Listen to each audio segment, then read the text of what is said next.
Hello everyone and welcome back to Data Analysis with Power BI. Today we'll be considering a new data set from the HR department, that is the Human Resource Department.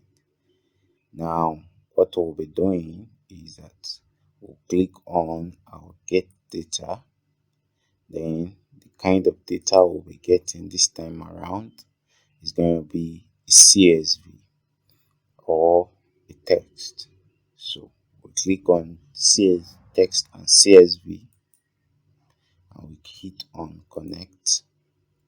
Now we could go down to my desktop and find where we have it, which is data modeling data set and the HR data set, and we open.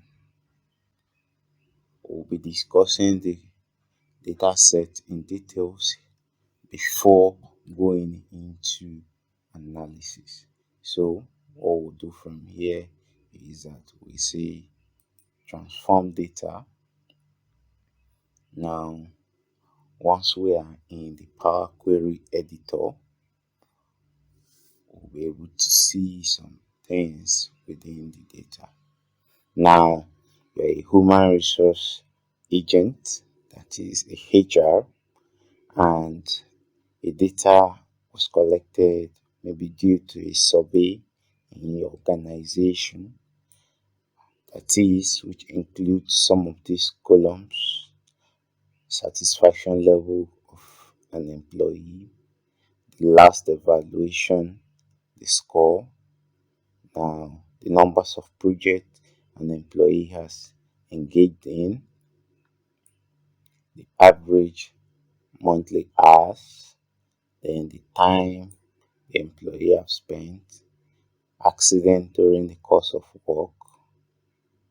Um, Now we're going to be focusing on this left. This left is kind of a chunk, and you may ask what is a chunk. It's more of an aptitude to the rate at which an individual may or may not leave a company. In a nutshell, what I'm just trying to say, it is the rate at which um, an employee might leave the course, might leave the organization or not. Now, here is a detail of the people that have left and those that are still present. We have two major columns there, which are the one, and we'll get to see some of that in action. Now, we'll see the last time he or she was promoted, the department it belongs to, and what is the salary range of the person. Now we'll be trying to visualize this and analyze some things based on this data. Now, what we'll be looking at is, first of all, we have to check which of these row is not important to us. We have the satisfaction level, the last evaluation. All these rows tends to be applicable in this case scenario, so we are not leaving out anything. We are not going to be dropping any row. Now, the next thing we should look out for is the type. We notice here from satisfaction level we have 1.2, which definitely is a decimal number.